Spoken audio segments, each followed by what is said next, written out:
So I'm gonna write volume and capacity. Capacity.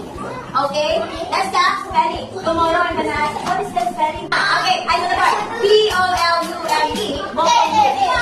Capacity. C-A-P-A-C-I-T-Y. Very good. What is the difference of volume and capacity? Volume is, what is volume? I'm gonna throw bottles.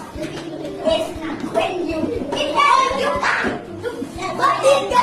okay, volume is like you 2 meters. Capacity. What is capacity? Okay, capacity is what I'm gonna draw. Okay, capacity is like this, number 4. 4. So the answer is 4 liters.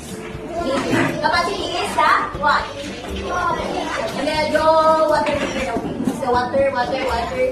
Okay, here, water. Okay, so that's the difference of volume and capacity. If we say volume, it's pasatay. Can you read pasatay? Ready? Go!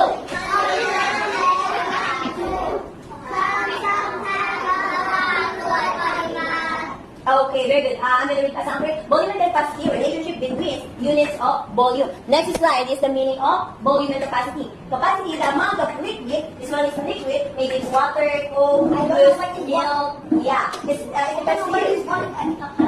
Oh, really? I'm going to explain to you. The amount of liquid in a container is called volume. Okay? Capacity of the container is the maximum. This one is maximum.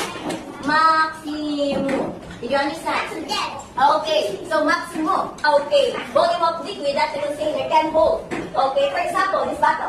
Can I borrow this? Okay, this is bottle. Okay, so the capacity is here. How about this one? This one is volume. Very good. This one 1.4. Nothing. Okay, now, how about, okay, Ashley, this bottle. How about, Ashley, can I borrow? Okay, how about this one? The volume is this one or this one?